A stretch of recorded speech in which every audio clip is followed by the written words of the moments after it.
On behalf of the Women Business Collaborative and Gender Fair, warmly welcome you to this important call. And I think you know the force of the call is to really accelerate change, and you will hear that today. Let us say how proud we are at WBC to have 42 national partners, including Gender Fair. And it is so important as we take our non-action initiatives and make sure that we are sharing progress on each. And just a few announcements. On Monday, we will be putting out with Catalyst and C200 the first ever report on women CEOs in America. And that takes not only the Fortune, but it takes the S&P, the Russell 3000, private companies. We will be putting out monthly with Equilar, a major board report with our 10 groups that represent board, a major report that will show all women the prior month that are appointed to public boards, and particularly shout out to women of color. We have so much to share as we move forward. And today we want to get into this panel with José Zeilstra. But let us say, for those of you that know Gender Fair, as they monitor 55 companies to really accelerate those issues of workforce, brand and shopping, and clearly investment and corporate social responsibility, we thank you for the monitoring and the authenticity. So José, as you introduce your partner, Henry, and we give a big shout out to J&J, Salesforce, Kellogg and CVS, all of us are working together in those areas to build the best brands for gender equality. José Zeilstra. Thank you so much, Edie. Gender Fair is thrilled to be part of the WBC and the other 41 of the most reputable organizations dedicated to diversity, equity, inclusion, and the mission of equal position, pay, and power for all business women. I would like to briefly share a little bit more about Gender Fair. It was founded in 2014 as a public benefit corporation, and Gender Fair assesses organizations on 18 criteria, including gender balance at the board level, including women of color, and gender balance across all management levels, the gender pay gap, paid parental leave, anti-sexual harassment, and other benefits and policies. We also review advertising to make sure they break gender stereotypes. And lastly, we measure a company's social responsibility efforts, including ways to support fairness and equality in the community. Our approach is informed by the UN Women's Empowerment Principles. Our data is sourced from publicly available reports, such as SEC filings, websites, and CSR reports, and results are tabulated on a 100-point scale and available in a single source. And we're very excited to launch our new app, which allows consumers to scan logos and labels of thousands of brands to determine if they're gender fair and to be redirected towards those brands that are. And as you can see, less than 16% of the biggest consumer-facing companies analyzed have achieved the standard for gender fairness, and some are represented here on our panel. And these companies have demonstrated a measurable commitment to equality and diversity, and we look forward to hearing from our panelists on some of their best practices. And before we do, I'd like to introduce you to my co-moderator, Henry Pittman, Chief Strategy Officer at Gender Fair. Great, José, thank you. Oh, José, thank you. And thank you, Edie, and to the WBC. I am so excited to be here with this distinguished panel. I am excited about the thought leadership that the discussion that we're going to have. And we're talking about decisive leadership. And so with that, we've asked the panelists to introduce themselves, and they're going to give us an example where leadership in their organization had to take a decisive action in the recent months to address the current challenges that are related to either COVID, racial injustice, economic crisis, or gender inequalities. Panelists, thank you.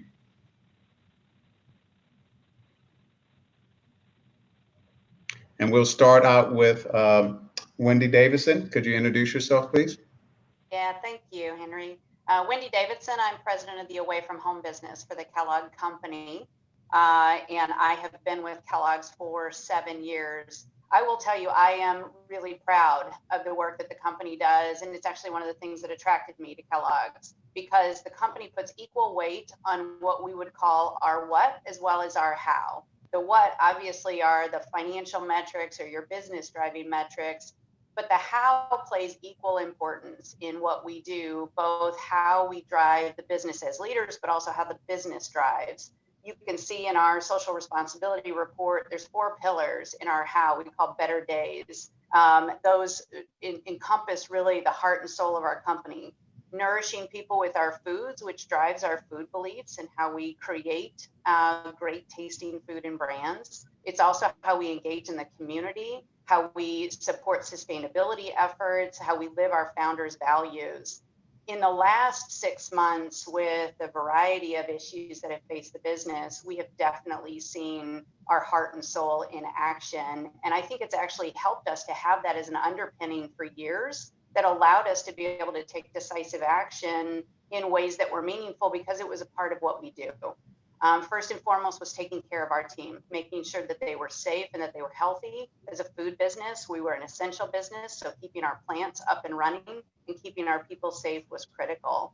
Taking care of our customers. What that looked like is decisive action. We have a very large away from home business that's near and dear to my heart. And restaurants, we know, were dramatically impacted. So a combination of taking care of our teams as well as taking care of our customers. We gave a $100 stipend to all of our team members in North America to buy a meal for their families from a local restaurant, both supporting our communities in need while we were also supporting our team members and thanking their families for their commitment to our business. We've been very active in food insecurity, and it's a corporate pillar. We engaged in providing meals to people in need. We have a very large K-12 schools business also in my world. And our teams engaged with food banks, and we've donated almost $18 million to COVID relief and providing food to families and students in need during the last 6 months. So really proud of the work that the company's done. And I think it's allowed us to really live out our founders' values in the most critical time. Wow, thank you, Wendy. Joanne, could we hear from you? Thank you so much, first of all, for inviting me to be part of this extremely impressive group. My name is Joanne Dwyer. I am the Vice President of Corporate Social Responsibility and Sustainability for CVS Health. I have been with the company for 13 years, and my team is responsible for our CSR strategy, reporting, and stakeholder engagement. And I'm also fortunate to lead the CVS Health Foundation, our charitable and cause-related partnerships at our retail stores, CVS Pharmacy, as well as colleague engagement and volunteerism for our more than 300,000 employees. Most recently, as you can imagine, it's those colleagues who we are most proud of and their resilient response to the pandemic. Over the last several months, CVS Health has taken a position as a leader in our nation's fight against COVID-19. With our presence in local communities and our commitment to healthcare transformation, we were obviously very uniquely positioned to respond to the crisis and felt that we needed to take on this responsibility. And when you think about the sort of quick and decisive actions we had to take, and everybody, I think, was trying to work overnight to make an impact, the things that we needed to move extremely swiftly on and leverage innovation for were establishing COVID testing sites across the country and quickly learning that those needed to be expanded from mass drive-up sites to community settings for people who didn't have a car or couldn't use public transportation to get to our sites. And we also made the decision to begin offering, and we continue to offer, free pharmacy delivery to all of our CVS Pharmacy customers to ensure that those who have to shelter in place can still get access to their medications. We launched a program called Return Ready, which is a flexible COVID-19 testing solution and tracing solution to support organizations and our business partners who were needing to more safely return to work and to school campuses. And we also committed $50 million in philanthropic support and investments with a very narrow focus on supporting our most vulnerable populations, school-aged children, their families, frontline workers, seniors, and those who are under or uninsured. And our commitment to communities, I think, as Wendy said, has been long-standing, and so we felt very prepared to respond, but we know that there's so much to do. So it's great to have partners like all of you to help us move the ball forward. So I'm really excited to be here today to talk about how we work to ensure our responsibility to our colleagues and to our community, and to ensure that that responsibility includes a commitment to inclusion.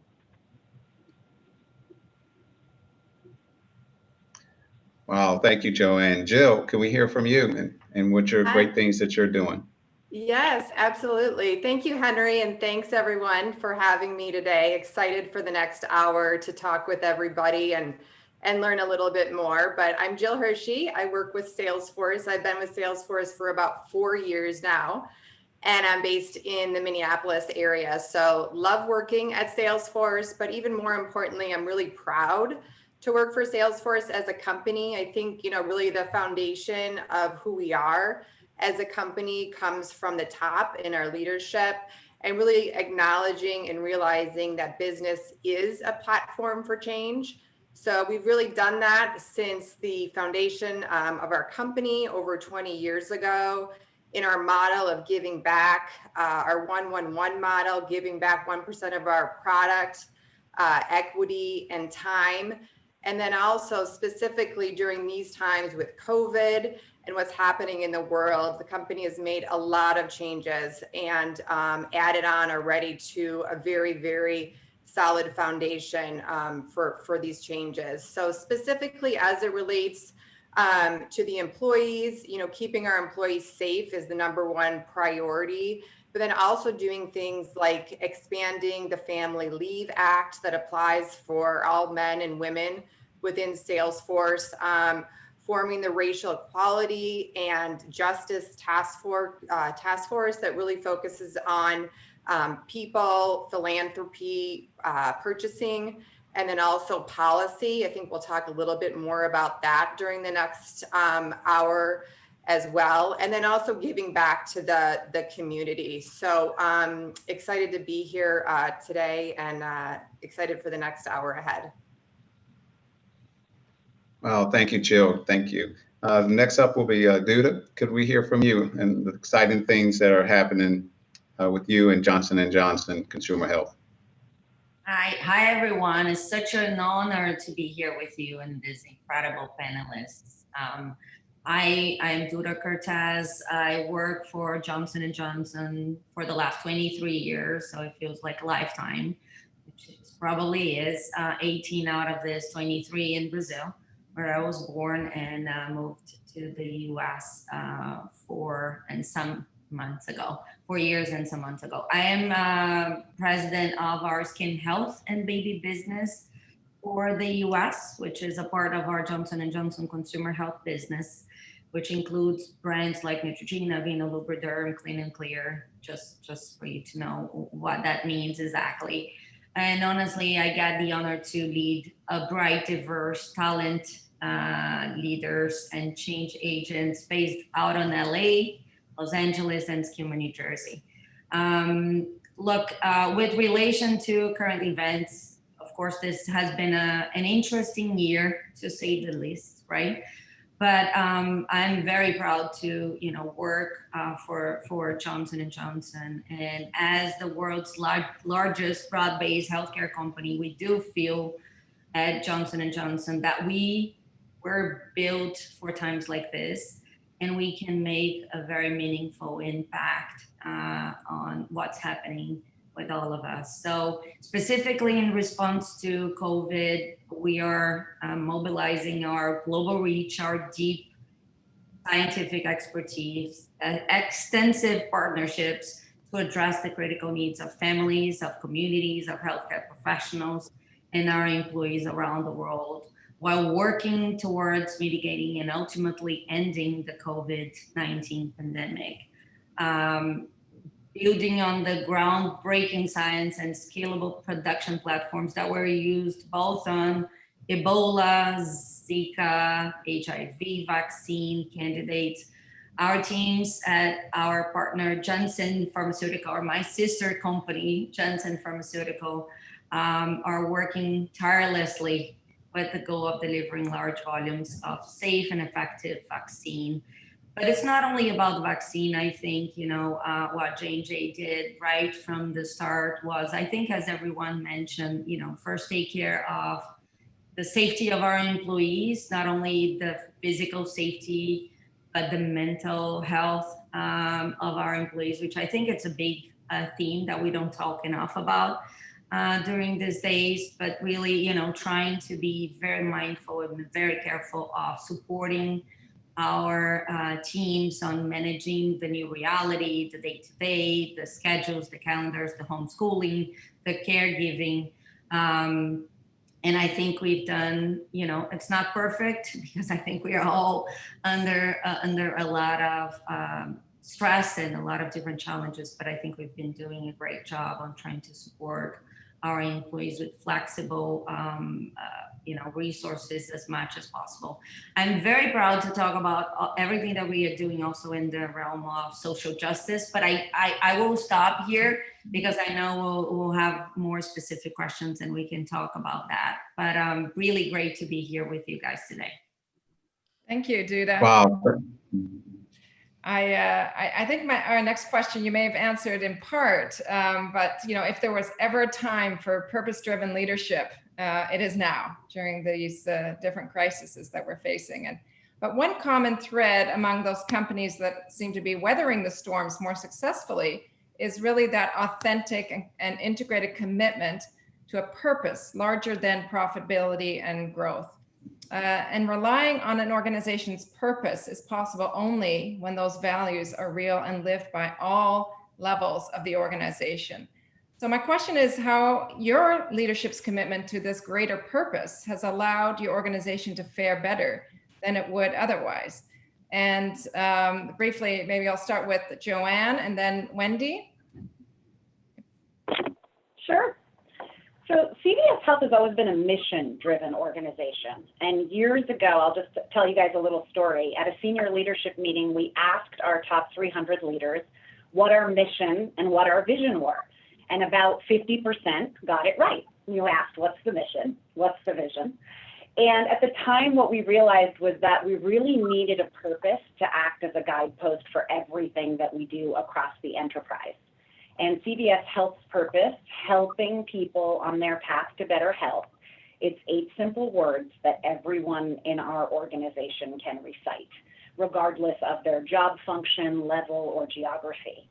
And once we developed that purpose, we asked ourselves, what is inconsistent with that? And the most glaring inconsistency at the time was the fact that we sold tobacco products at CVS Pharmacy.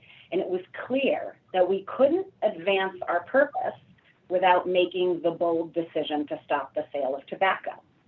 And even though that was estimated at $2 billion in loss, we knew that we couldn't grow to become a healthcare innovation company without making that decision. And so our purpose really guides our focus on everything from our business and economic impact in local communities to the decisions we make that positively impact health, such as preventing the misuse of prescription drugs or eliminating trans fats or the chemicals of concern in the products that we carry. Our commitment to reducing our environmental impact is guided by our purpose as well. And so from a corporate social responsibility standpoint, which is obviously something I'm very sort of adamant about pursuing here at this company, we perform a materiality assessment, and that basically includes stakeholder engagement with key external partners, including our shareholders, policymakers that we work with, and other healthcare influencers. And we ask them what they think CVS Health needs to be focused on addressing. We then overlay that with internal stakeholder feedback and our key business imperatives and our plans for growth. And that materiality assessment produces key topics that we feel CVS Health can uniquely address. And so I guess, José, to answer your question, what I'd say is that our purpose, along with those priority material topics, have really helped us to be better prepared because we understand what our stakeholders expect from us and how that fits into our plans for inclusive growth. Yeah, great points. I was happy to see those cigarettes go too. Wendy, anything that you didn't cover in your introduction that you want to share with the audience? Yeah, as I mentioned, purpose has been a real driver for the company actually from its inception with the founders. And it's why we talk about living our founders' values. W.K. Kellogg built the company really intending to focus on accessible nutrition and making nutrition easily accessible. That still carries forward today, but it takes on a bigger role when you've got global brands and great consumer reach, is the responsibility to make sure that our actions sync up with our words, that we show up in a way that is meaningful, that we sync up what we say and what we do, and that we speak up when we need to. And I think that has never been more true than this year. As I talked about what we've done around food insecurity, but as we got into June and a lot of the racial and social injustice conversations, it took on new meaning for us, in a way for us to create real meaningful dialogue inside the company and to ask really hard questions. But for the leadership team to also be there listening and learning and being willing to admit where we still had progress to go. So coming out of that, following on the show up, speak up, and sync up, we made some very clear commitments around how we would act differently and what that would look like. Things like tangible and visible leadership commitments, but a willingness to be transparent on our starting point, because you can't actually make progress without being willing to say where you're starting from. Training and learning solutions so that we were not just developing a pipeline of future leaders that were diverse, but we were also creating awareness of unconscious bias inside the company, that we would develop and advance real meaningful talent conversations. And there are things as simple as when there is a panel of hiring managers, is that panel diverse? So that we're not unintentionally infusing bias because we don't have diversity at the table in making those talent decisions. And then lastly, our internal and external partnerships. Are we leveraging our partnerships in a meaningful way so that together we can make real change? And we can also use each other in a really viable way. An example of that is our 1894 venture capital arm. We've invested about $100 million in small startups that may never be an acquisition target, but they're an area for us to learn. We've leaned into investing in minority and women-owned businesses as a part of our 1894 venture capital. We've leaned into our agency partners and our media buy to ensure that that's also diverse, because where you treasure what you measure, and where your money is where your focus is. And so making sure that we don't just talk about things we want to do, but we actually meaningfully show up with our brands and with our market reach. That's great. And we're going to talk a little bit about some of those partnerships later as well. Henry, can I turn it over to you? Yeah, great. And thank you. And that takes us to our next question. There's been a lot of talk about stakeholder capitalism.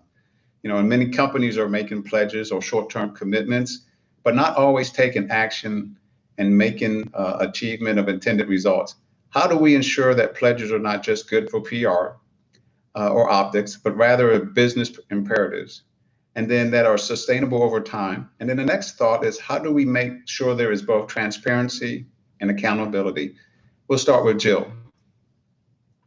Yes, absolutely. So I think what Salesforce has done specifically to close the gender pay gap would probably be the best example. And what I've seen really that's come from the top of our leadership and our CEO, where our CEO has publicly told really the world on major, not only employees, but really the entire world, what we have done to close the gender pay gap. So a quick story here, but back in 2016, there was a couple of women executives at Salesforce that came to our CEO and thought that we were being paid less than men. And our CEO listened, he talked to other employees, but really didn't realize the amount of the gap within paying men versus women. So in 2018, we did an audit and we found that there was a $3 million pay gap. So we did it once in 2018, continued on, but now as we've grown as a company, we've acquired a lot of companies and really realized that it's not just, you know, the technology and the culture that we acquire from these companies, but also the pay scales. So now we do audits multiple times each year.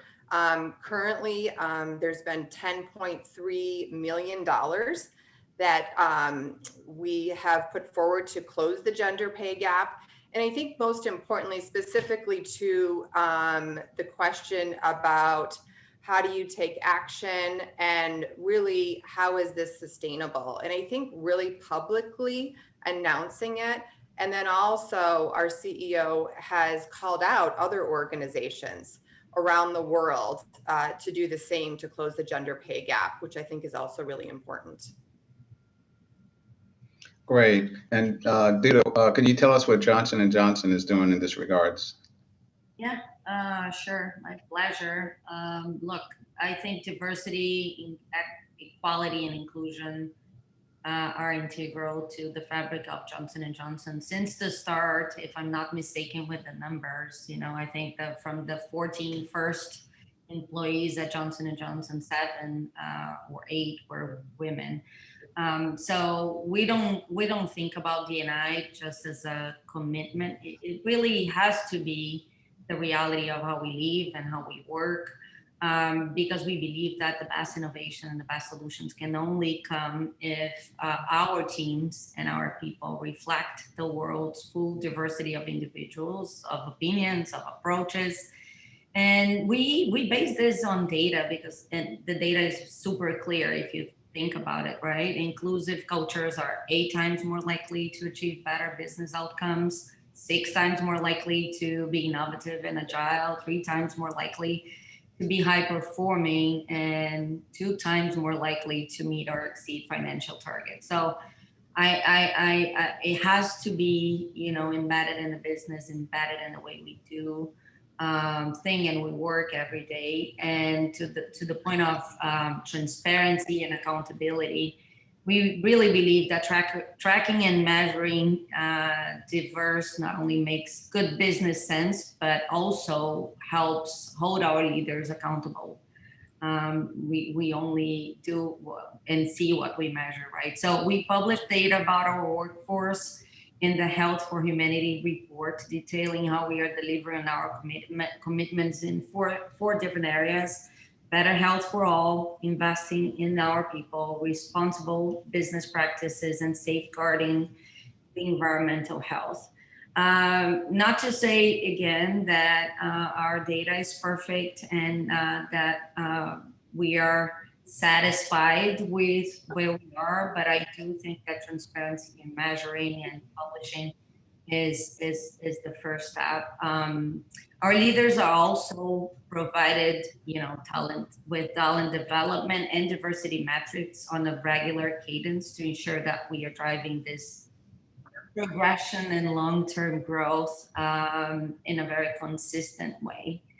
And it's not only about the numbers, right? But it's also about inclusion. And so our diversity and inclusion strategy has 3 pillars: advancing a culture of inclusion and innovation, building a diverse workforce for the future and enhancing business performance and reputation. So we are doing a ton of work, on my business specifically too. We are taking diversity so seriously that we want to really make an impact that goes beyond J&J, and that we make an impact on even in the industry, changing representation in the dermatology space, for instance, and helping with education in these areas, changing the way we innovate and make products. So yeah, a very, very important topic for all of us. Thank you, Duda. I know you mentioned transparency, and that's so key right now, and J&J certainly takes the lead in that. I'm going to shift a little bit on a topic that's really of interest to many of us and much concern. As among the many society, economic, and health impacts of this COVID crisis is the upheaval of work and at home. For companies and employees, unearthing deep-rooted problems with our nation's caregiving system. And across the country, we're witnessing an increasingly amount of anxiety and depression, much of it related to the stress, and this was mentioned earlier, of working from home, combined with a range of new additional responsibilities of overseeing a child's online learning and childcare. And as you know, a few weeks ago, McKinsey and Lean In came out with a study, released their annual Women in the Workplace report, which found that in America, 1 in 4 women are now considering leaving the workforce or downsizing as a result of COVID-19. This could wipe out a lot of the hard-earned gains that we've seen in women, especially in management, and unwind years of progress towards gender equality. So we really need to strategically think about how we rebuild a more adaptive caregiving system that works for all families, not just for working moms, but also for working dads. And for Wendy, I think we just have time for just you to, I know we've talked about this offline a little bit, but can you offer the audience some solutions as to, to this issue, not just from a policy perspective, but also from a leadership one?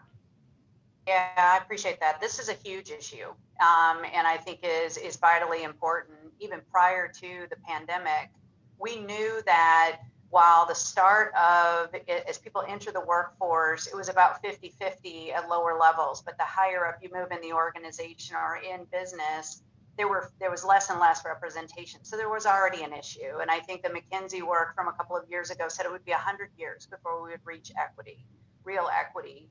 Then you enter the pandemic and it becomes, as you walk through the numbers, even worse. It's important that when we talk about flex work, that it isn't an idea, it's actually a reality. How do we create real flex work? But also, how do we recognize that it isn't just the physical stress of the pandemic, it's also the emotional stress. And that's largely falling on caregivers. And it's everything from families with young children, but it's also those of us in the sandwich generation taking care of parents while you're also taking care of kids at home. How does that look going forward? Some of the things that we've done within Kellogg's, we extended our family leave. We went from 4 weeks to 12 weeks. We also extended adoption benefits and infertility benefits so that we make it easier for people to have their own family planning and their own family goals. But we've changed the way that we look at work. I think probably the most important thing has been leadership example. People can hear leaders say, I'm here for you, but it really does matter if you actually show up in a way that you are.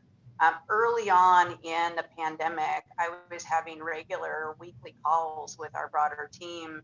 And on one particular call, I just sort of paused and I said, I just want you to know it's okay to have a bad day. Everybody has a bad day. I have bad days. And on those days, if I need to disconnect and then I connect back in that night, or I need to take a break for a few days, it's okay. And it doesn't make you any less committed and it doesn't make you any less talented. It's you actually doing self-care so you fill up your cup so that you can pour out for your teams later on. Early in this, we realized people were not taking vacation and PTO because they weren't allowed to travel. And what we needed to say to people was, we need you to take those days. Even if the only place you travel is your garage or your backyard, you need to take time to disconnect. So I think some of the ways that we've shown up as a company has been leadership permission to be able to disconnect, being able to really ask people questions as simple as, how are you today? Not just how are you today? What can I do for you today? And then following on from there. Yeah, those are really great solutions. And we need to keep focusing on that, going forward. So thank you for that. I'm going to move ahead a little bit quickly, given that we only have 20 minutes left. But so I want to, again, shift to another issue, but maybe a solution rather. In California, as you know, lawmakers passed a bill in 2018 requiring all publicly traded companies based in the state to have at least one female director by the end of last year. And at the end of 2021, the law requires companies with 5 directors to include at least 2 women, and those with 6 or more to have at least 3 women. And as we know, women on boards is an important step in diversity and inclusion, as well as for the advancement of women. Prior to this law being passed, 1/4 of California's publicly held companies had no women on the boards. And the question for you again, Jill, is because Salesforce is headquartered in California, I'd like to get your thoughts on whether this is the right strategy and should this be adopted to other states? And do you think that this is really, going to be beneficial for women in the long term? Sure, absolutely. So, I can give my personal opinion here. Certainly, I think I might leave it to Salesforce to answer directly, but I can say absolutely, I agree with this. So, if we look at some of the data, the most recent that came out from the World Economic Forum that told us, we won't see gender parity in our lifetime, right? At least our lifetimes. And then what's even more alarming, our children won't see it. So that's something I think that really stands out, and it really makes us realize the severity of the problem.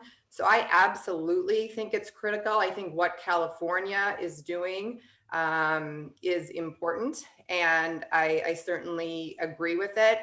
But I think it's more than just also passing a law, right? I think a lot of it is education and holding leaders and corporations accountable, and then also having constant dialogue with other CEOs, other leadership to see what corporations can do to make the change. And again, Salesforce, our number one value is trust, along with customer success, innovation, and equality. And we've always talked about how business can absolutely be a platform for change. So I agree with it. I think it's important, and I think Salesforce does as well. Well, thank you for that. We'll see what happens, as a result. So appreciate your personal feedback on that. Henry, I'm going to turn it back over to you. Yes. Great. So what a powerful statement. This is for Duda and Joanne. The U.S. is diversifying and consumers are critical stakeholders. Can you share how your brand or service is meeting the needs of a more diverse set of consumers? We'll start with you, Duda. With me, I guess, right? Yeah. Okay, so we look. I think I mentioned that before. The first step to address the needs of a diverse set of consumers is to have a diverse group of employees. So I firmly believe that we have to continue to improve in that area. I'll give some examples of what we are doing. As I mentioned, I lead our skin health team. So beauty and skin health products. And I'm very, very proud of how my team has come together this year to look at our business and really create a holistic approach on how we can do better. because, you know, not to say that we were not doing things to serve the needs of the diverse consumers, but we really felt like we were not doing enough. And so we stopped. You know, the first thing that we did was to talk to our employees and to our teams to kind of reassess, you know, our processes, what kind of biases we could have in even the innovation process that we had inside the company, and reevaluate, right, our marketing efforts, our brand efforts, to adjust and ensure that we really were reaching our communities with authenticity. So we, you know, really want to intervene and to make a positive impact. So I'll give some examples. You know, I mentioned the innovation process. You know, I don't know if everyone know what a Fitzpatrick scale of skin types is exactly, but basically is a definition of 7 different types of skin or colors of skin, right? That should cover all the population. This is a scientific definition. It's not, you know, J&J definition at all.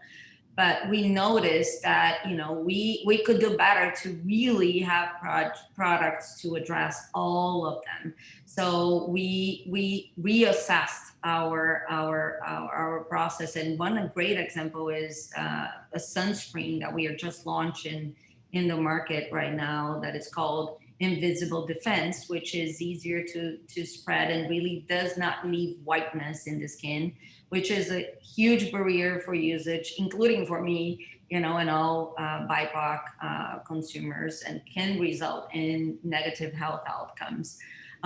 We also look at opportunities to address discrimination, underrepresentation, and race-based health inequities tied to health of skin. For example, Black dermatologists only comprise 3% of all dermatologists in the US. And alarmingly, when surveyed, 47% of dermatologists and dermatologist residents have reported that their medical training was inadequate in training them on Black skin. So not only we have a very low representation, but this future dermatologists are not being trained on specific Black skin needs. So even scarier, the mortality rate of BIPOC when diagnosed with skin cancer is dramatically higher than white patients. So there are a lot of things that we can make a difference as a leading healthcare company and brand, having brands like Neutrogena and Aveeno. We feel we have a role in addressing the lack of representation, education, consumer access in this territory from a 360 lens. So just that, those are just a few examples, but we are really collaborating to accelerate Black skin health research, grow Black dermatology representation, and seed Black-owned skin health companies to make a difference that goes even beyond, you know, what we can do within J&J. Thank you, Duda. I'm going to ask Joanne the next question, shifting a little bit again. And, you know, Wendy, you had talked a little bit about partnerships and the importance of partnerships before. But one thing we've recently seen is that really no one can go at it alone to address society's greatest challenges, right? So companies are showing what this means through collaboration and new public-private partnerships. For example, the Coalition of Healthcare and Public Health Organizations have embarked on unprecedented level of collaboration to engage on the COVID-19 vaccination plan and advocate for policy recommendations. Ideally, the lessons learned in terms of the power of working together in this crisis will reframe future collaborations to the benefit of society, and partnerships between even competitive organizations are more than just, you know, to be able to foster goodwill or brand affinity, but these real unique alliances can create sustainable, scalable solutions for the world's toughest problems, and amplifying the impact only benefits society. So I'm wondering, as a leader now in this area, how have you looked at uncommon partnerships And what would you recommend for other organizations as well? So first and foremost, I guess what I would say, and I think this has been echoed by all of the panelists, that, you know, we feel extremely strongly, and it has to start with your leadership, that you want the diversity of your colleagues to reflect the diversity of the communities that you serve. In our case, our many patients and many customers. And so when we start with that, we know that that's going to have to also extend into our supply chain. And as a company as large as CVS Health, being the 5th largest company in this country, we're extremely proud of the fact that we're recognized as a leader in supporting the economic growth of diverse suppliers across our full supply chain. And so we very regularly collaborate with our own business leaders to make sure that diversity is a priority in how we're sourcing all of our goods and services, whether that's enterprises owned by women or people of color, veterans and service-disabled veterans. We think about people with disabilities, the LGBTQ population, and businesses have been owned by economically disadvantaged people. And so our goal is really to create an opportunity for all of those people to make their way into our stores or offer goods and services from a healthcare standpoint as the others that are more advantaged larger companies would. That being said, since 2017, we've been a really proud member of the $1 Billion Roundtable, highlighting the commitment that we've reached more than $1 billion in spend with diverse suppliers. And I saw it in one of the questions in the chat. So I'll say that I think that transparency and, you know, really setting goals that you need to commit to, even if they're stretch goals that you're never going to reach, is extremely important, because understanding that you're going to have to position that externally at some time is really going to keep your train moving. But going beyond that, sort of what we found was we needed to go beyond that sort of tier 1 supplier, diverse tier 1 supplier base, to go create goals into the tier 2 supplier base, so that our partners were also valuing that diverse supplier opportunity. And so we have a goal now to spend $1 billion with our tier 2 suppliers, having spent $750 million with them in 2019. And we've spent $2.2 billion now with our tier 1 suppliers. So it really makes a big difference when you can set these kinds of goals to move forward.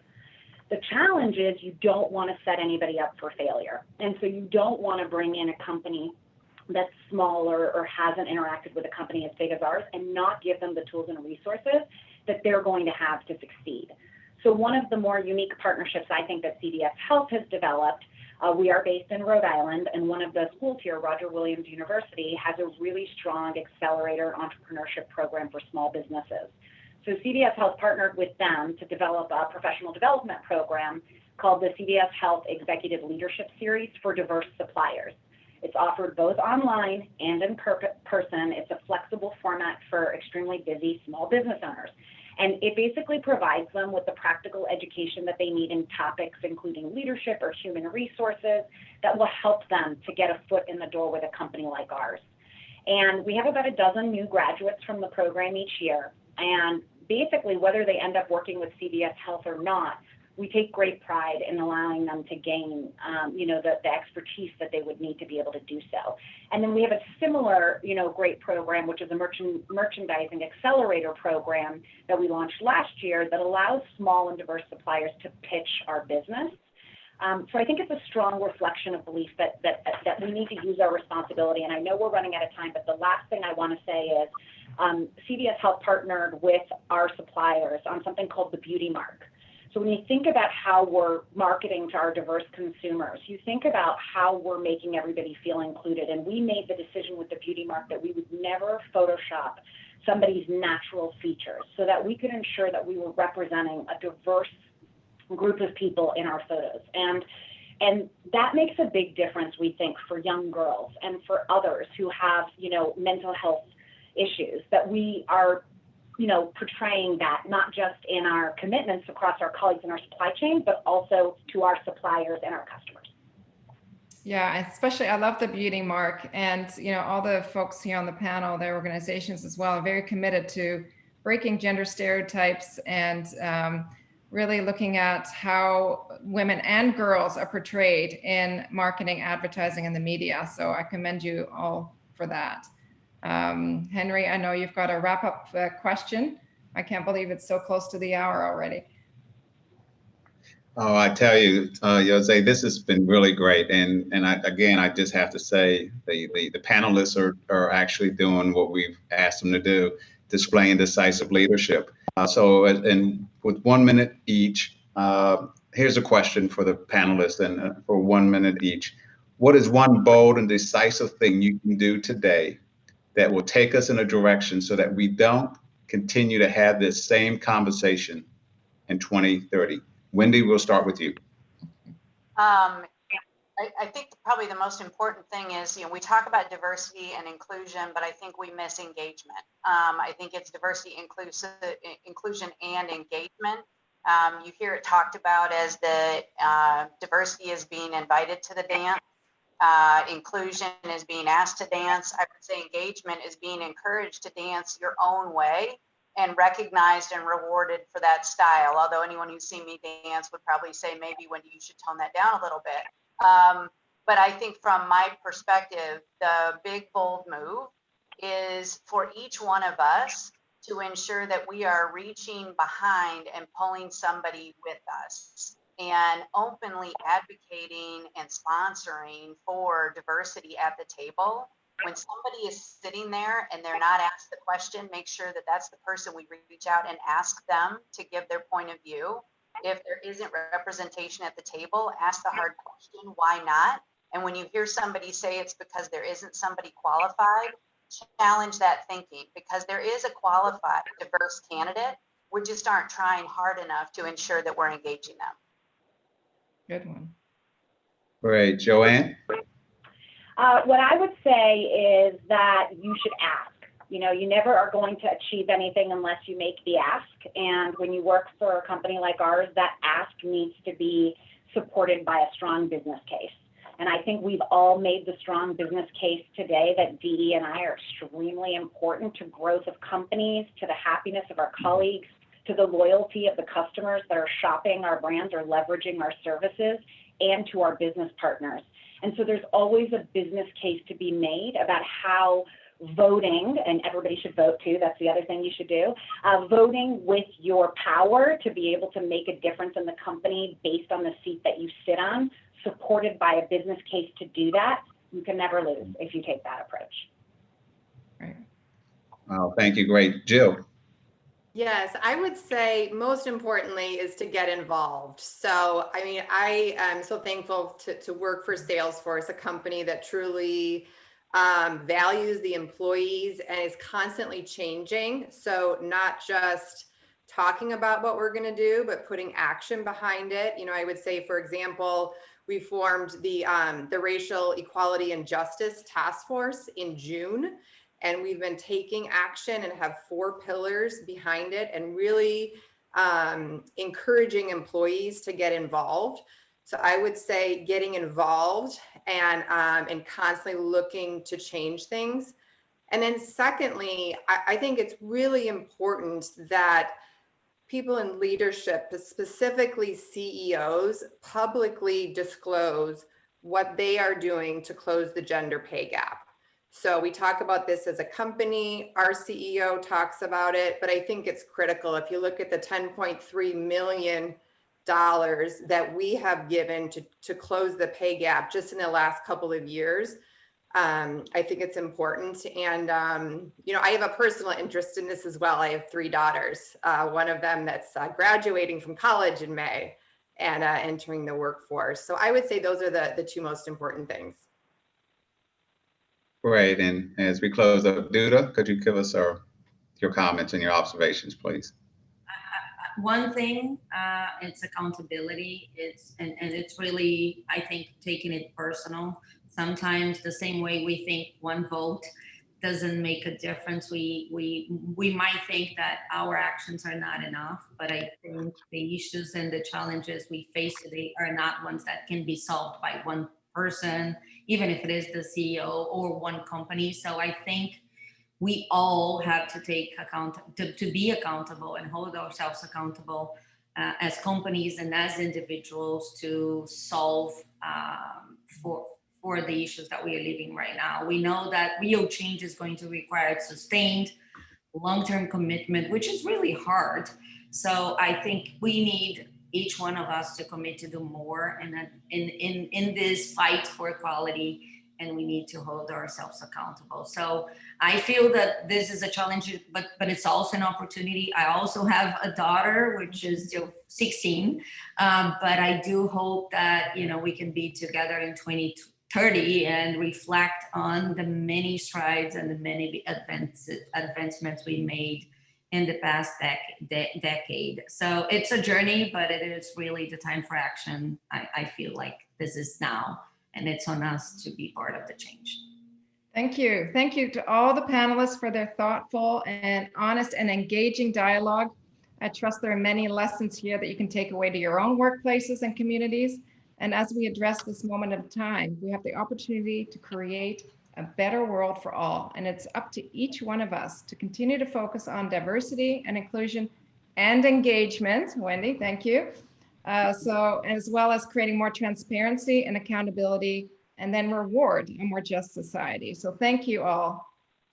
Thank you, Edie.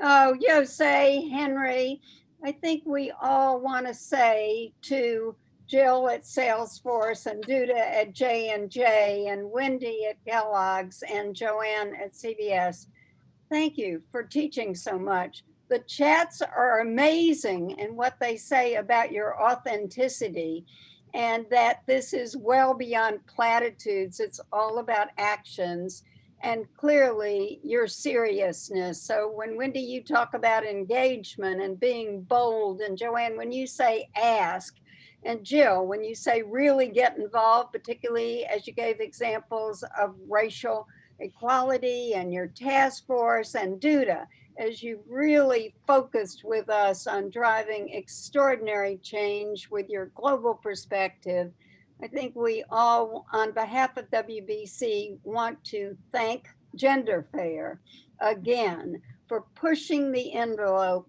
for gender equality.